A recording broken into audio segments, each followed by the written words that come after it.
রাধে রাধে বন্ধুরা, আজকে চলে যাচ্ছি দিদিবাড়ির উদ্দেশ্যে। কারণ শুনলাম মনাকে নাকি বিড়ালে কামড়েছে।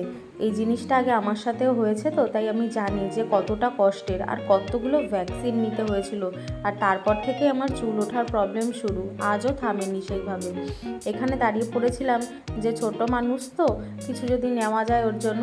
এই যে ওর মিমো এই জুসটা ওর জন্য পছন্দ করেছে, চকলেট জুস। দেখো কত খুশি হয়েছে, দুটো পেয়েছে বলে একটা আবার আমায় দিয়ে দিল। আমি ওকে এমনি এমনি মা ডাকি, মায়ের মতন কাজ করে, তাই জন্য।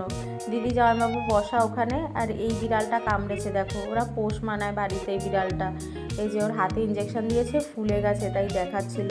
দিদি কফি করে দিল আমাদের, আর এখানে বসেছিলাম। মনা আমার কোলে মাথা রেখে শুয়েছিল। ছোট্ট মানুষ কত ব্যথা পেয়েছে, আর যেখানে কামড়েছে তার মধ্যে ঢুকিয়ে ইঞ্জেকশন দিয়েছে। এ দেখো ভুলে গেছিলো যে ওর হাতে ব্যথা, লাভ দিয়েছে আর বুঝতে পেরেছে। তারপর দেখা সাক্ষাৎ করে বাড়ি চলে আসলাম। পরের দিনকার চলে গেছিলাম রেস্টুরেন্টে। ওর এক বন্ধু ট্রিট দিতে নিয়ে গেছিলো একটা বিশেষ কারণে। এই দেখো আমরা বসেছিলাম, তাই অ্যাম্বিয়েন্সটা দেখাচ্ছিলাম রেস্টুরেন্টের। কি সুন্দর লাইটিংগুলো, কত ভালো লাগছে। আমরা যেখানে বসেছিলাম তার পিছন দিকে একটা পার্টি মতো চলছিল।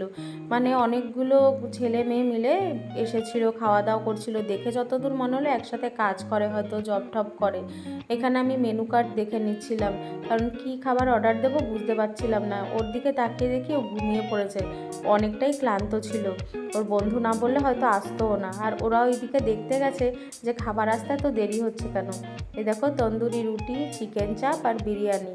ওর বন্ধুর একটু ক্যামেরার সামনে আসতে একটু নারাজ ছিল, মানে ওদের একটু আপত্তি ছিল যাতে ওদের না দেখায়, তাই বিশেষ কারণে ওদের দেখালাম না। আর এখানে বিরিয়ানিটা এত সুন্দর ছিল, আলুটাও এত সুন্দরভাবে গলে গেছিলো।